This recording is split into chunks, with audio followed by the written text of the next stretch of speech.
close enough. Make sure, just you're like two-finger rule, boom. As long as you're right there, you're good. Yeah, so my name's Alessandra. All right. Ready? Yeah. 3, 2, 1. Hello and welcome to the Strength Students podcast. I am one of your hosts, Nick Scopoletti, along with Stephen Cardi. Our guest today is Alessandra Daniele. Mm-hmm. I got it right. You got it right. So yeah, happy. dude, the E at the end. Okay, awesome. How are you? Good. How are you guys? Good, good. We're at Gleason's Performance here in Derby, Connecticut. This is where she trains out of. So just tell us who you are. What are you doing now? Why are you here? Who I am? Well, I'm Alessandra. I am a personal trainer and exercise physiologist out of Connecticut. I have been in the fitness industry pretty much my entire life, thanks to my mother, who is also a personal trainer. I'm a powerlifter. I am a nationally ranked USAPL powerlifter. I just completed my first national meet this past October. Damn. Yeah. Atlanta, right? Atlanta, Georgia. Atlanta, Georgia. Yeah. How'd that go? It was awesome. Yeah. It was such a great experience. I actually bumped up a weight class for this meet last minute, so that was... Last minute? Yeah, about a month out. So you just ripped, muffins to get to that weight. I obviously could have been more competitive in my lower weight class, but I was just not about the cutting life. I needed That's to eat. it's a rough life to live. It's hard. It's not easy, especially as a strength athlete. So yeah. Well, because then you play with, now you're playing with your strength too. I mean, right. You could compromise a lot of that strength cutting down to that weight class. Right. So I did cut down to it, and I hit that weight about 5 weeks out, and I was just like, you know what? I cannot stay here for another 5 weeks. I had a lot of other things going on too, like family events and engagement party and different things that I just wanted to be able to enjoy, and I wouldn't have been able to if I was cutting. So that's normal. I decided to go up, and I still did pretty good. I was still top 25 in the nation, so I guess that's pretty decent. But pretty good. Maybe if it was out of 25 people, not so good, but pretty sure there's thousands of people, so that's pretty fucking good. It was a good time. Awesome. Yeah. So what led you to where you are now? How'd you get started in fitness? You mentioned your mother was a personal trainer, so I guess start from there. And yeah, just let us know. My mom... Well, I started with dance. I danced my entire life. My mom was a dance teacher, and she also did personal training, too. So I literally grew up in the gym, like in the babysitting room of a gym. I was very familiar being in a gym from the age of, 2. So my mom definitely got me into the whole fitness world. We were always pretty healthy growing up. And, at first, I didn't want to follow her footsteps, but I got to college, and I realized I just had this passion for helping people feel good and just, being healthy in general, and I decided to go with it. So, yeah. So you mentioned eating. So I'm curious about, as a kid, what do you remember your eating was like as a kid growing up? So we weren't I know what you're thinking. You're probably thinking we ate you ate the leaves in your backyard. Only eating kale from the yard. Yeah, no. I mean, supplements for dinner. My dad would get us McDonald's. We would still have so fairly normal still. kid foods. Gotcha. But I wouldn't say it was the most unhealthy household, especially what you hear about now in America. I mean, yeah, absolutely. But it's funny. I growing up, I hated vegetables. I would not eat any kind of vegetable. I was pretty picky, and something happened in college where I just clicked and just switched my whole lifestyle. I think it was once I declared exercise science as a major, I was like, oh, maybe I should be a little bit more healthy. It's funny you say that. Similar thing kind of happened to me when I declared PE. I was always used to being in sports and exercising. And then I declared PE, and all of a sudden it was weird. All of a sudden just nutrition became I didn't fuck around with it anymore. Your life turns into a Rocky montage. Yeah. And even though at the time it was still I didn't have the knowledge I did then, and back then it was the things that I thought, I was dude, I gotta eat wheat bread, Right. And now it's that's not the case. But at the same time, it's just same type of deal. It just kind of clicked all of a sudden. Yeah, I don't know what it was like. Weird. Yeah, magical. Was there a defining moment for that, or was it just kind of I'm exercise science, I got to change some stuff? I think it was kind of a gradual thing, because even when I declared exercise science, I didn't really lift weights yet. I was still in my marathon running days, so I would just run and run and run some more. And then I still obviously was on the dance team, so that I pretty much was a cardio bunny.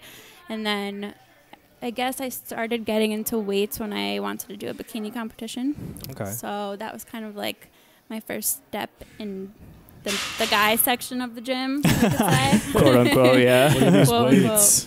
Yeah, so I think that was like my turning point from switching cardio bunny to lifting weights. Okay. But Word. that What was was take us through your first experience, first show?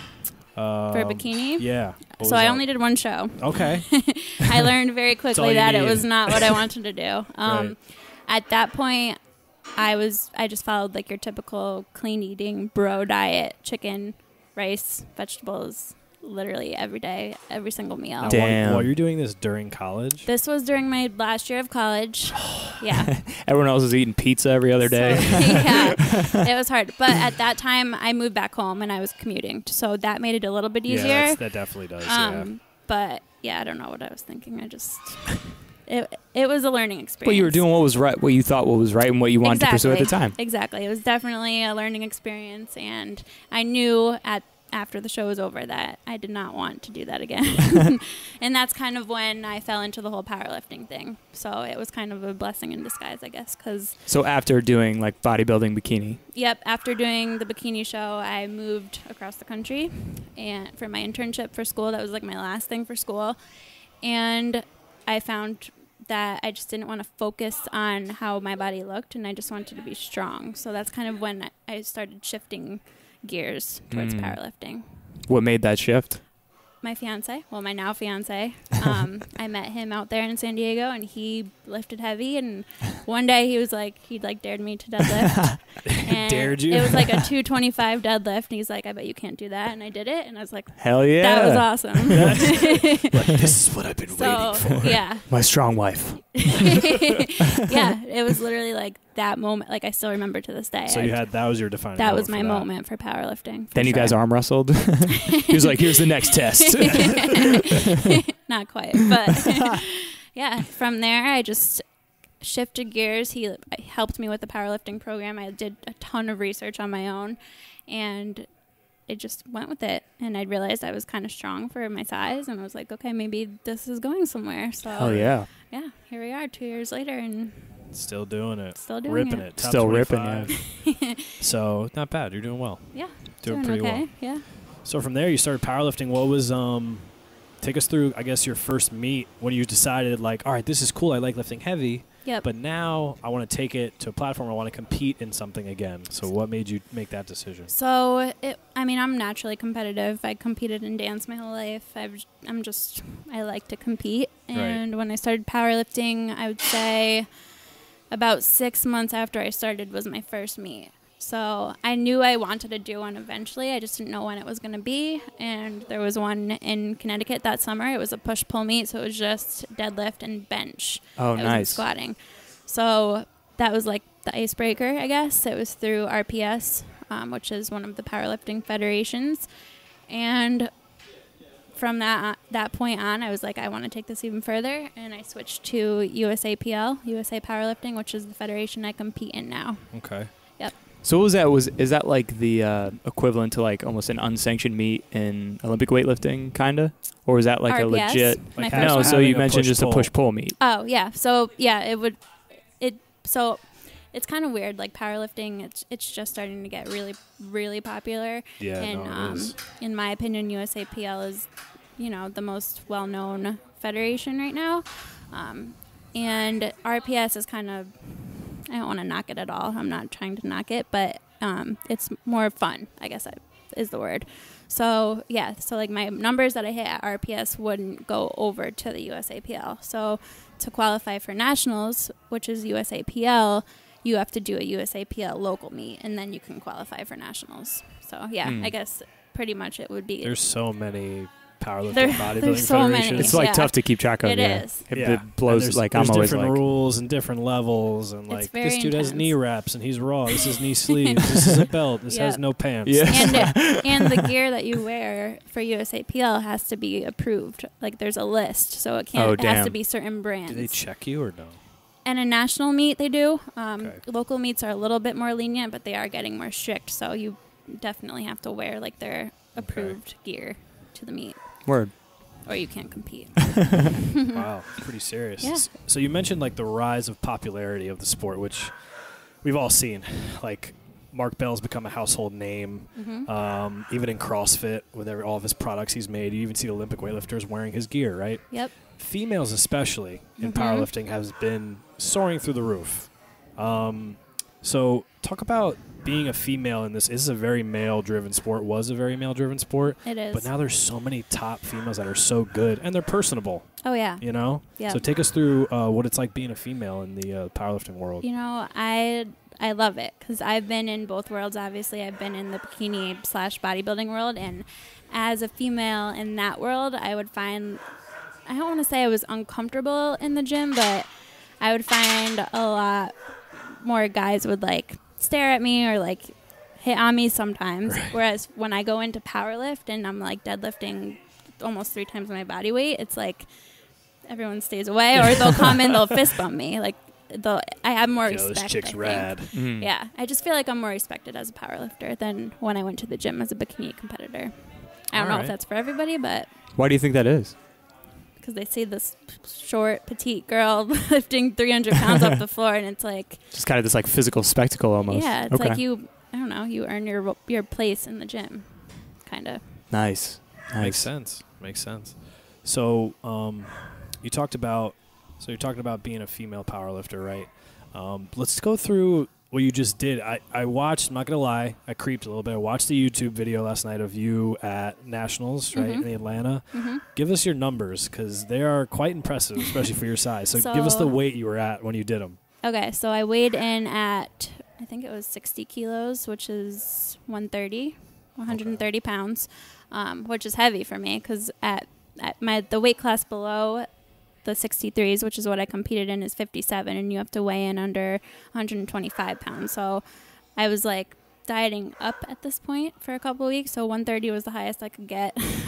So compared to the other girls who are 138, so I'm like the baby so you're of the the lower class. End, yeah. So I actually didn't. The only PR I hit at Nationals was my deadlift PR. The other 2, squat and bench, weren't PRs. But my best numbers total, is that what you want to know? Yeah. So for squat, 292, bench 148, and deadlift 374. That's, damn. At 130 pounds. Yeah, for real. Yeah. So which is your best of those lifts? Obviously deadlift. Your deadlift, okay. Yeah. I don't know powerlifting. Like, yeah. Dude, like I get, my like the deadlift is higher than the best. Well, that was a pretty exciting PR because my last meet I hit 347, so I kind of just switched those last 2 numbers and jumped like a good amount. Shit. That was in February, and then this was in October. So damn, I was super excited. That's a big ass deadlift. Yeah. Yeah. Holy crap. 75 at 130 pounds. Pull sumo. Yep. Right. Being a dancer, Classic. it's just my hips. My hips naturally. Just go. right. Like a plie. Yeah. Yep. You know your dance terms clearly. I think what is it? Is this first position? No. Position? No. All right. Well. So you don't know shit. Okay. That's awesome. So from there, you talked about being a female in the sport, and you were so obsessed with looks, right? Changing gears to powerlifting, has that helped you, would you say? You're like, I'm strictly performance-based. Do you ever still care about the aesthetics, or is it kind of gone? I mean, as a female, I think we all are always going to somewhat care about that. Right, yeah. But I have to say it has helped me shift my focus. Like, when I come to the gym now, I don't come to, like, make my body look better or to, like, improve my body composition. I come to be strong and, like, try to get stronger. Right. So, I mean, which in turn, that's obviously helping my body composition anyway, but I'm not focused on that anymore, if that makes sense. Do you find chasing performance goals, the aesthetics just kind of come along with it, would you say? Yeah, for sure. Yeah.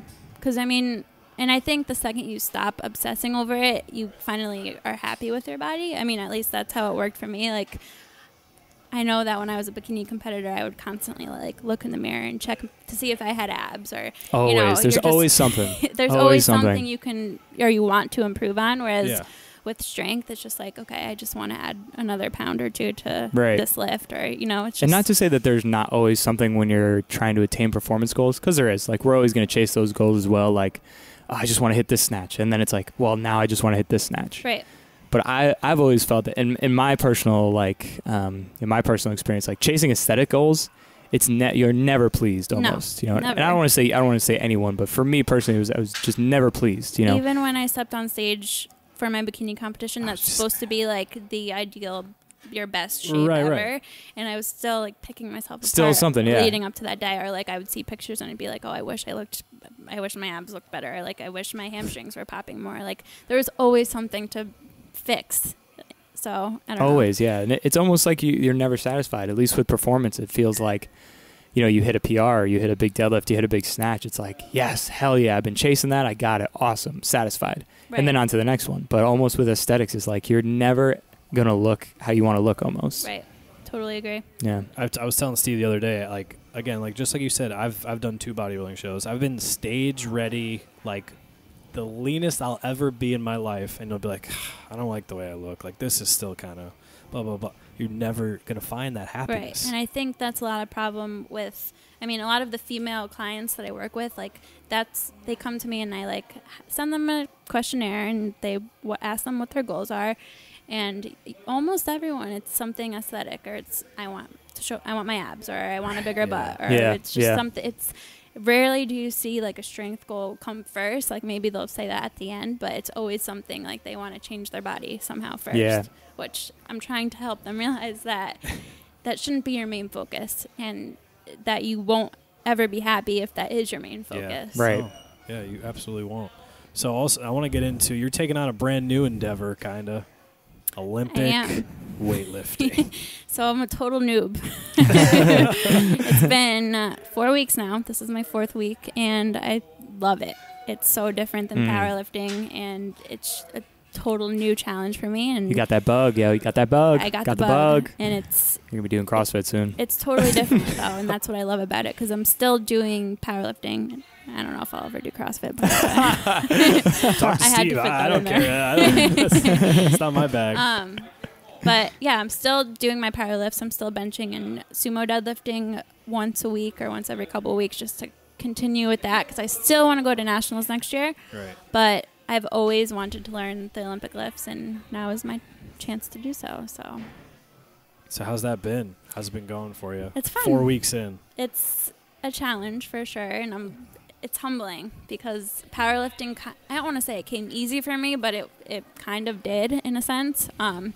And as a new powerlifter, it's going to come easy. Like, you're going to hit PRs like a lot.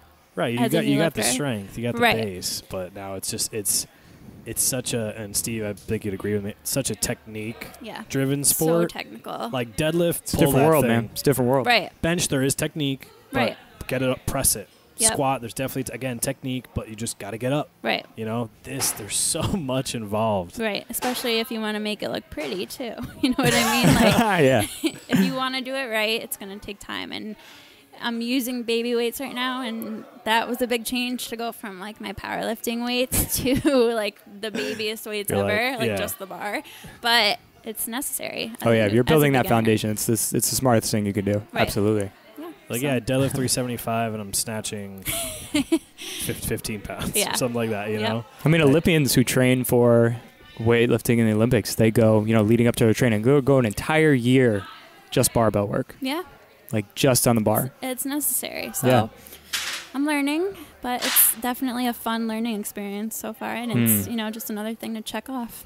Do you have a timeline for when you want to actually compete in Olympic weightlifting? I don't. You're just like, I'm kind of taking it day by day right now. Right. I do. 4 weeks in, I'm doing the meet tomorrow. Next week. Yeah. No, I do eventually want to compete in both sports and be a dual athlete, but I know that it's going to be a little while longer than it took me to compete in powerlifting. That's for sure. What would you say to someone who would say, "Oh, you're going to try to do powerlifting and Olympic lifting? You can't do both." Yes, you can. Why not? I would ask them why. I mean, they're both strength sports. Obviously, they're a lot different. And obviously, as we said, Olympic lifting is very technical. But I think Olympic lifting is going to be beneficial to my powerlifting. And powerlifting, for sure, has helped me start Olympic weightlifting. Because if I tried to do Olympic weightlifting back before I powerlifted, I don't think I would be as good as I am. Not that I'm good right now, but catch on as fast. Right. Yeah, that takes a lot of skill. Right. All right, Yeah, so I mean, we got to train a little bit. I mean, you move pretty naturally throughout the movements. I mean, you were a dancer. I mean, I was a dancer. Like, you know The thing what is, to like, do with your body. You're not right. I completely see lost. something and I can copy it pretty easily. Right. So That's what you I've did just your been whole watching life. a ton of videos. I've been doing my research and reading, and There's nothing else you can do. We'll see where That's all it you can do. goes. All right, so we're going to take a quick break, and then we're going to come back. We're going to talk about the nutrition and your coaching. All Okay. right? Sounds good. word. Want more of the Strength Students podcast? Go check us out on Instagram, Facebook, and Twitter. Also, make sure you leave us a 5-star review on iTunes and on Stitcher. Stitcher, I just met her. All right, ready? Ready. Yeah, we good. Round 2. We're ready to rock. All right. All right. So we're back from our break. Now we're going to talk about the nutrition side. You have a coaching business I with do. your fiance. So go into that. Tell us what that is. So we run a business called SD Evolution, and we founded it a couple years ago back in San Diego, where we used to live, and it started off as boot camps out there. You know, it's nice out all the time there, so you can go outside every day. But once we moved back home, you can't really do that as easily with New England weather. So we kind of shifted gears and did the online thing. So we run a membership-based service, and each month our clients get custom training if they want it, and custom nutrition. And the nutrition is based off of flexible dieting. So they get their macronutrients, and we alter those as they go along and as their goals change. So what is flexible dieting? We hear this term all the time. Yeah, it's I feel like people are like, everywhere. what the hell is this thing? It's caught a lot of heat, so break it down for basically, people. Just eat donuts for breakfast? What's going on? I don't like to think of it as a diet. I know it's called flexible dieting, but it's kind of a lifestyle in my opinion. So you basically, the theory behind it is you can eat whatever foods you want. So it's not a set meal plan. You can kind of change out your foods, and based on what your macros are set at, and your macros are your protein, your carbs, and your fat. You can fit in what foods you like and, make it work. So if you wanted something like a donut one day, you can make that work and it won't totally kill your diet. Whereas if you're following a meal plan and you have the donut, it's like a cheat meal or whatever. And, I just don't think that's a healthy way of looking at things. So this is kind of based off of just, balancing your life and your training and your nutrition. So that's kind of the theory behind flexible dieting. So kind of just as long as it fits into like your macronutrient scheme? Yes, but even with the whole if it fits your macros, like IIFYM stuff, Yeah. I feel like people think that they can just fit in like 12 donuts a day and that fits your macros. Oh, you're good. So talk about if it fits that, your yeah. macros and flexible, are they different or is it? Essentially it's the same thing, but Okay. I feel like if you were to search IIFYM on Instagram, you're only going to see pictures of donuts and Yeah, ice cream that's and what I'm stuff saying. because Yeah. that's all that people like to share. And obviously, yeah, you're going to want to see a picture of ice cream over a picture of broccoli. But at the same time, 80 to 90% of my day is filled with nutrient-dense foods, so it's all whole foods. And then if I want that snack or that ice cream and it fits my numbers at the end of the night, great. And it's not totally screwing up my diet. But I feel like people think that, you can just eat crap all day. Just whatever you want. And I guess essentially you can as long as it fits your numbers, but is that healthy? Not really. So talk about that. Like, where does the balance come in? How do you find that balance? Because I guess that is kind of the general thought around this whole thing. It's like, oh, flexible dieting. So that means I could just eat pizza and donuts all day as long as it fits my macros. So where's the line? Is there a line? It's going to be different for everybody, but I tell my clients, as long as 85% of your day is nutrient-dense whole foods, you're going to be okay. You're not going to die, and you're going to be healthy. And even me, I eat ice cream every night just because I love ice cream. But, at the same time, if you looked at my meals the rest of the day, there's pretty much a vegetable in every meal. It's lean meats like chicken, eggs. I'm eating my nutrient-dense foods and fitting the ice cream in. It's not totally just junk all day long. Right. But the chicken and all that healthy stuff doesn't make cool Instagram photos. It doesn't. So people don't like seeing that stuff. That's why when you search flexible dieting or whatever, IIFYM, it's all the junk food. And that's right. someone who's new to it, you're going to assume that that's all these people eat. So I get it. I get why people think it's that, but it's not. So what's your take on, this is a question that's close to my heart and my stomach. Talk about gut health. There's a lot of people that are like, yeah, flexible dieting's cool, but that's only for aesthetic athletes. Like Lane Norton uses it with his people. Right. They don't take into account gut health or anything like that. What's your take on that? Do you deal with clients with certain issues you have to work around? So that's kind of the beauty with flexible dieting is that you can, like, say I have someone who's sensitive to gluten or whatever, they're allergic to something. You don't have to eat certain foods with this diet. Like, you can make it work to fit your lifestyle. So, and that goes in so many different directions as far as food, the types of food you're eating, which is why that goes back to what I just said. Like 80%, 90% of your day, keep it clean, quote unquote clean, whatever that means to you. Keep it nutrient dense and you're going to be okay. Keep it. And the other thing is eat foods that you like to eat and that you know are going to settle well with your stomach. If you're forcing down sweet potatoes and chicken and something's not making your stomach feel right, don't eat it. And I feel like that's the problem with a lot of meal plans. Like, people think they have to eat certain foods to either lose weight or gain weight, and it's not about that. Right. Only brown rice, sweet potatoes, Right. chicken, minimal fat, no olive oil, Right. stuff like that. So yes, flexible dieting, you can get aesthetically good looking as you want from it, but I mean, I'm a strength athlete and I use it in the gym, and I like to feel good too. When you eat junk all day, chances are you're not feeling good. So not at all. So is this for specifically athletes? Is it for anyone? It's for anyone. I mean, I have middle-aged women doing it. I have young athletes doing it. I've been doing it for the past 3 years now, and anybody can learn from this. And it's not. A lot of people think that you have to weigh out every ounce of food and be perfect with your macros every day. And while I do suggest you do that in the beginning just to learn portion sizes, you're eventually going to learn what, 4 ounces of chicken looks like. Yeah. And you're not going to need to weigh it every day. So it kind of teaches you portion control too, which is good. But a lot of people, I think, are scared of the whole weighing and measuring, and it's a lot. It is a lot, and it takes a lot of dedication in the beginning, but like I said, it gets easier and easier every day. Right. Take us through your daily intake of food. Like, what does it look like for you? Well, right now I am trying to gain weight. Oh, it's going to be good. Yes. Here we go. I'm massing right now. So my calories are at about 2,800 right now, which is a lot for a little girl like me. So I eat probably 5 meals a day, and honestly, I eat different things every day. I don't have a set day, but I'll usually, if I'm training later in the day, I'll try to save most of my carbs to go around my training. So in the morning, I'll have protein and fats mostly, a little bit of carbs just because I have extra right now and I can afford to eat some. But I like to put most of my carbs around my training to fuel my training. Okay. Mostly minimal fat, high carb around training just to get that quick absorption. Exactly. Okay. So what do you find to be your biggest challenge as a coach when you're dealing with, you said, we were talking before, you have 60 clients right now? Currently we have 60 active members, and then we just ran a special for a free trial month, so we got 25 from there. So shit. Hopefully they stay too. But 60 active members between my fiance and I.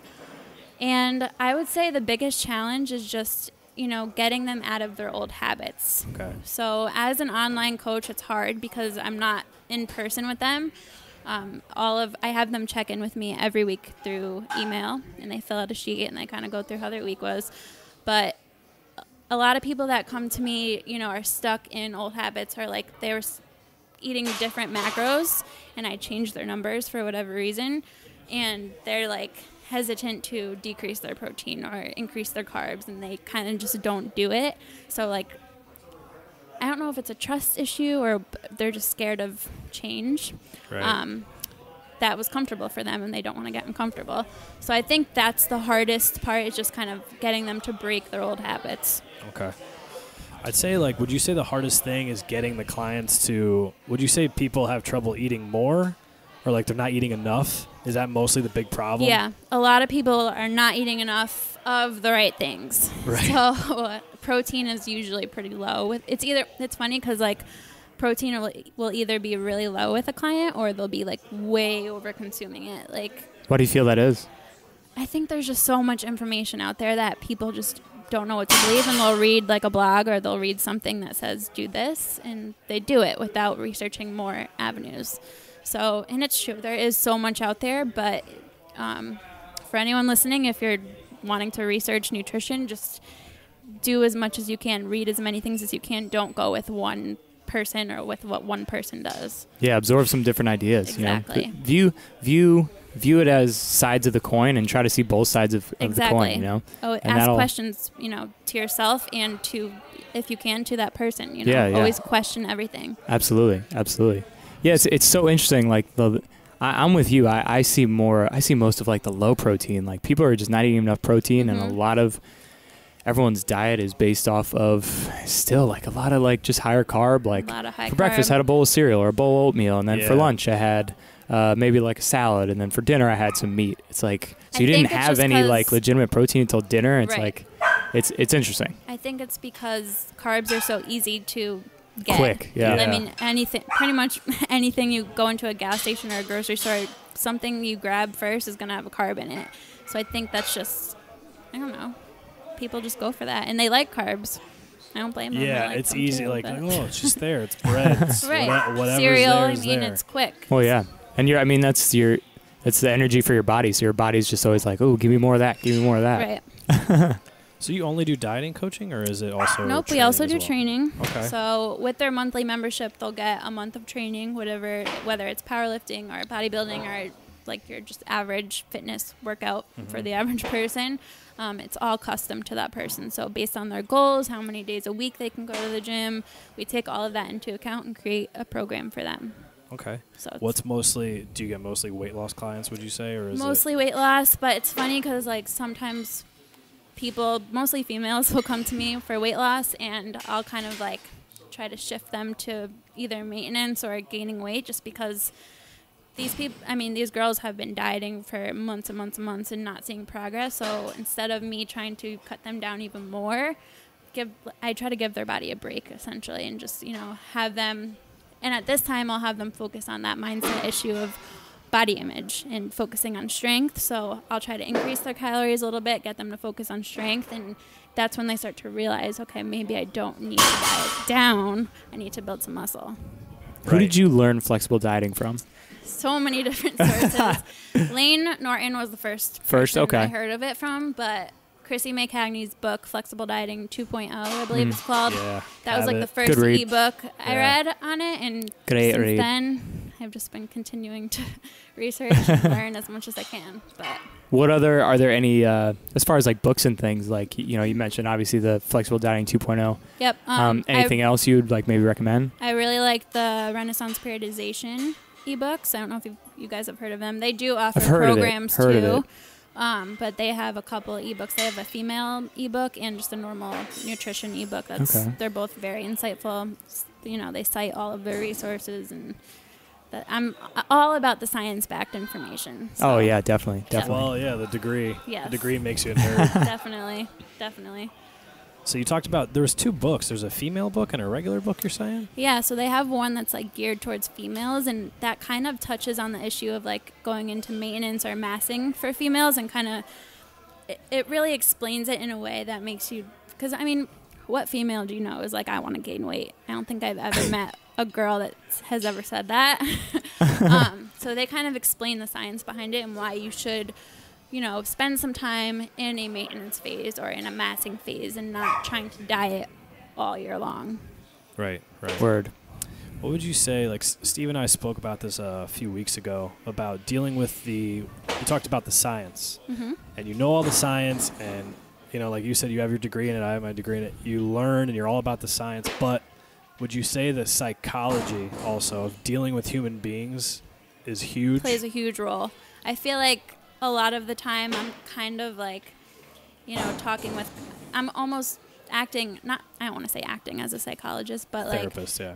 Yeah, but it's more so like explaining the science to them in a way that they can understand, so that they can like not think of it in a bad way. Does that make sense? Yeah. So like for someone who comes to me and they know they want to gain muscle in a caloric deficit for like 6 months or a year, I'm not going to cut them any lower.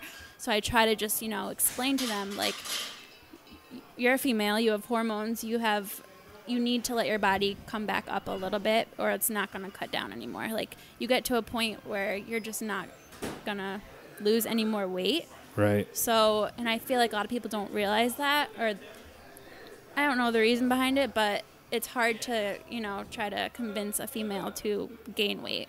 Because when you see that scale go up, I don't care who you are, it's not encouraging. Yeah, especially maybe after like a long weekend of eating. You step on the scale, exactly. Like, oh God. Exactly. What did I do? So that's another thing. I try to tell them not to worry too much about what the scale says, and just go by how your clothes fit, go by how you look and how you feel. If you feel better in the gym, and if you have so much more energy in the gym, eating a couple 100 calories more, wouldn't you rather do that than see the scale just drop a couple pounds? I don't know. Right. And you get that infamous skinny fat. Yeah, exactly. It's not a good look. So one thing I want to touch on as well is that you've become pretty popular in the fitness world, right? I guess so. You got quite a few followers on Instagram.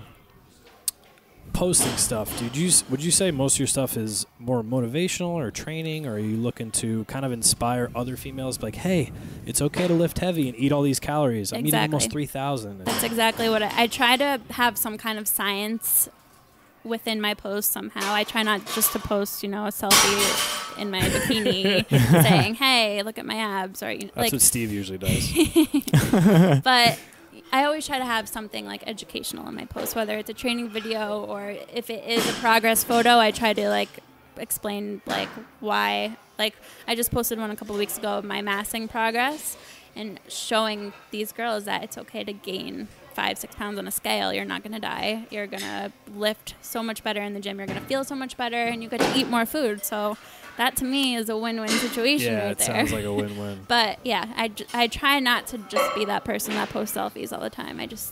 That's pretty much all I had to look up to when I got into fitness, because Instagram was just becoming a thing at that time. I was just gonna ask you, like, what did you wish you saw back in the day when you first started? Like, what? Way more educational posts. I feel like there is a lot out there now, which is good, but when I started, it was literally just like your typical Fitspo accounts. So it was just the selfies, or it was just like these girls on magazine covers, and it was totally aesthetic based. Yeah. Same token, though, you got to admit that I would say a lot of the reason why maybe females would look to you or look up to you would be because of your physique as well, though. Yeah. To see that, someone of obviously your size, we talked about how you're, such a tiny person, but you're very strong and you do have a very good physique. And how you got there was not, like you mentioned before, doing like the marathon and like the cardio bunny, but this is a powerlifter, this chick. So at the same time, it's almost like that there is that factor, though, of, your aesthetics kind of being your business card. You know? It is. I mean, and I'm not trying to knock anyone who does focus on the bodybuilding stuff or does just want to focus on looking good, because who doesn't want to look good? But sure. I just think that there is more to it than looking good. Yeah, I'm with you on that. Definitely with you on that. I think like having that science-backed evidence and all of that, it kind of, especially nowadays. Right. I mean, it's it's almost like you could log on anywhere, and like it's great because there's a lot of great information out there, but there could be a lot of misinformation out there as well. There's So a lot of I'm doing quotations. Doing a lot of experts out there, and you never know what's what. And people will just send you. We went over this in the past. People sending you just general diet programs. Right, like, and that's why you always have to, like I said before, ask questions. Question everything you read. Not everything on the internet is true, and hopefully people are starting to realize that a little bit. But there is so much out there, especially in the nutrition and fitness world, that you really have to make sure you're reading quality sources. Word. Where do you start someone that first comes to you? Because, again, we're trainers. You deal with people that are very busy, and it's like tracking their food is just another thing on top of, I just worked all day, I have 3 kids, and I'm going, like, Right. How do you slowly progress them and build those habits? So if it's for someone who's totally new, I'll have them just track calories first if they're not doing that already. So calories are kind of like the king here. Right. And Eric Helms, he actually has a really great pyramid. But calories are like the king, and then macros can come after that. So if I give you calories and you can't hit those calories, I'm not going to give you macros to hit because you're not hitting calories. Right. So once you show me you're consistent with calories, then we can kind of break it down, and maybe I'll give you like protein and fats to focus on first, or protein and carbs, and then we can add all three, and it kind of keeps going from there. And then like later down the road, for more of my athletes who are consistent with their macros, I'll incorporate nutrient timing and, you know, surrounding their workouts with carbs and kind of tweaking it that way. But that's like the very last step. Okay. All right.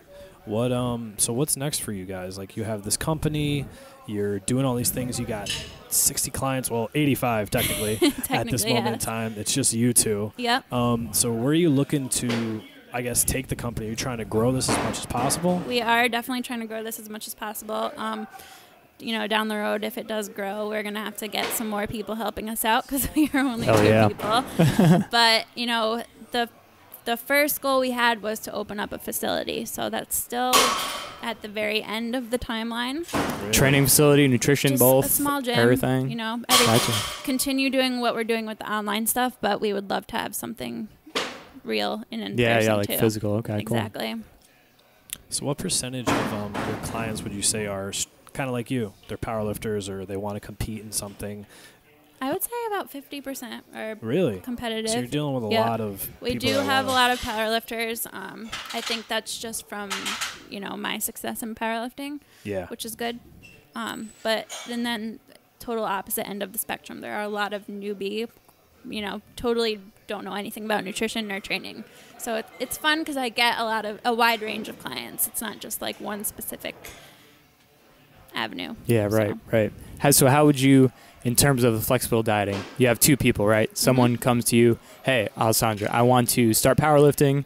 How should my diet look for that? And then you have client B comes to you, hey, Alessandra, I just want to like lose some weight, look good. How would you kind of tackle, as far as flexible dieting, how would you tackle it for Honestly, both those? it's not that different. So I would pretty much give them their prescribed macros and calories as long as they're comfortable. Like, and usually most people, unless they're like totally clueless about nutrition, I'll give them just the calories. But most people I do give their macros and kind of, you know, let them figure it out. The best way to learn is by doing, I think. So most of them do figure it out. It's not that hard when you break it down. So from my athletes compared to like my average gym goer, the process isn't that much different. The athletes obviously just have a different training program. It's a little bit more intense. And, you know, the nutrition thing is just, it's as basic or as intense as you want to make it. So athletes, like I said before, I'll kind of give them the nutrient timing and the stuff that's further down the line if they're ready.